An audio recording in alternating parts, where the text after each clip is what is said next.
Hello, students of science. Let's talk about describing chemical reactions. We're going to go over the physical indicators of a chemical reaction and talk about the law of conservation of mass in terms of a chemical equation.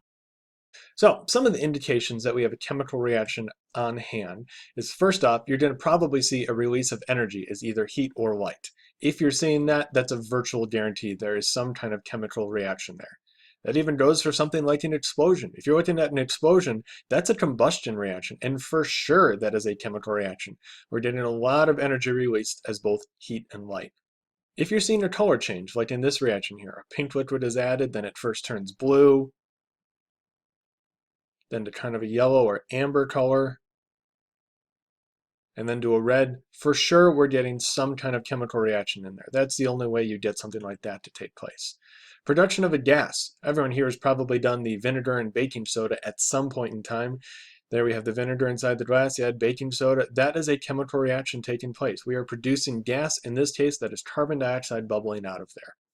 Or if we are forming a precipitate in this case just means some kind of insoluble product, something that will not dissolve in the water there. Here, you add two different liquids together and you're getting almost like this gold sparkle glitter effect in there. That is a precipitate. That's a very good indication that we have some kind of chemical reaction taking place. Now you might see that in something as simple as a banana ripening. When you have a green banana, something that you're going to get from a supermarket, they're going to have a lot of starch. That's where they have all of their different carbohydrates.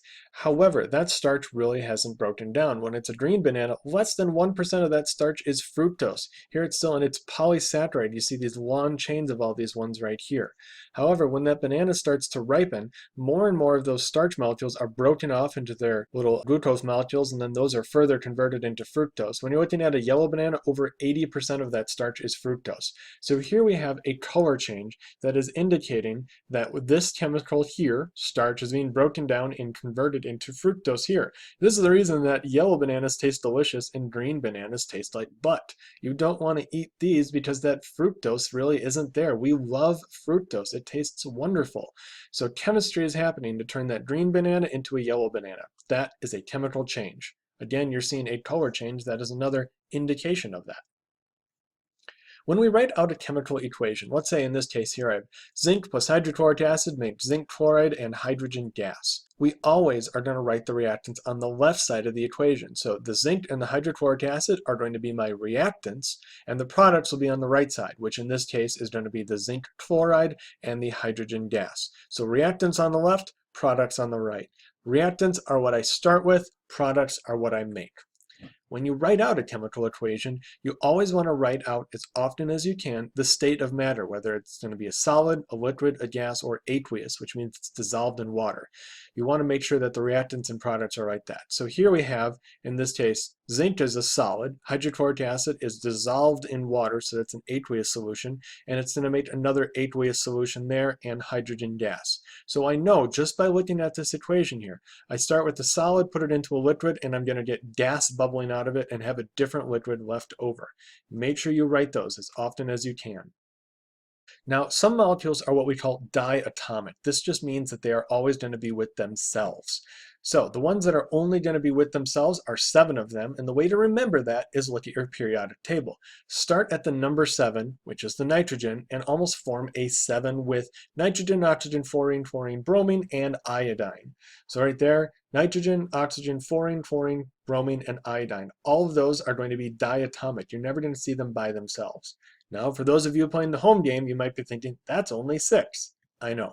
Can't forget hydrogen at number 1. So the way to remember it is we've got the 7 shaped here, nitrogen, oxygen, fluorine, fluorine, bromine, iodine, and then add on the hydrogen.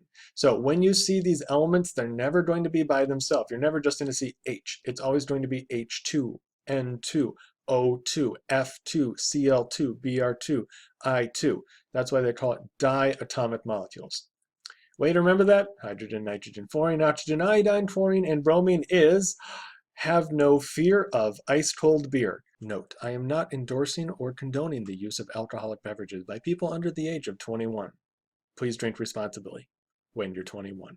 But that's a good way of remembering it. Have no fear of ice-cold root beer. Let's go with that.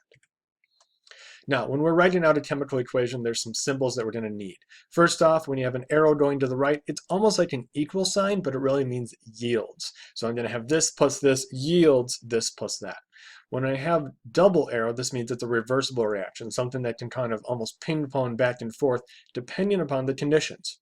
As we mentioned before, S means it's a solid or a precipitate. Remember, that's your insoluble product. L, and that is an L, not an I, that's an L, meaning it's liquid. AQ means it's aqueous. Of course, that means dissolved in water. And finally, G means it's a gas, something that might bubble out of your end product. Now, law of conservation of mass basically says you cannot create matter, you cannot destroy matter. All you can do is change it from one kind to another. And that's what chemistry is, changing from one kind to another. So you have to have the same number of atoms in the reactants, where you start with, and the products, what you end with. So let's take a look here at the combustion of methane. So this is CH4, methane, plus oxygen is going to make carbon dioxide and water. By the way, methane is the main ingredient in natural gas. So if you're using a natural gas burner, you're burning methane. This reaction is taking place. Now, if I do an actual count of my atoms there, let's say the black is carbon, white is hydrogen, and red is oxygen. I have one carbon on the left, one carbon on the right. We're good.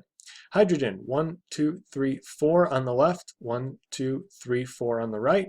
And oxygens, 1, 2, 3, 4 on the left, 1, 2, 3, 4 on the right. You have to have coefficients in front of the chemical formulas to balance those. Coefficients are those numbers that you see in front of the oxygen and the water there.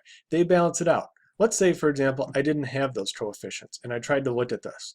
One carbon on the left, one on the right. Good so far. 4 hydrogens on the left, but only 2 on the right. That would defy the law of conservation of mass. So that's why I have the coefficient there to double that. 2 oxygens on the left, 3 oxygens on the right. So once again, that would defy the law of conservation of mass. So in this case, you need to balance out the equations with these coefficients there. That makes sure that what I start with is the same as what I end with, even though they're in a different format. That is the law of conservation of mass.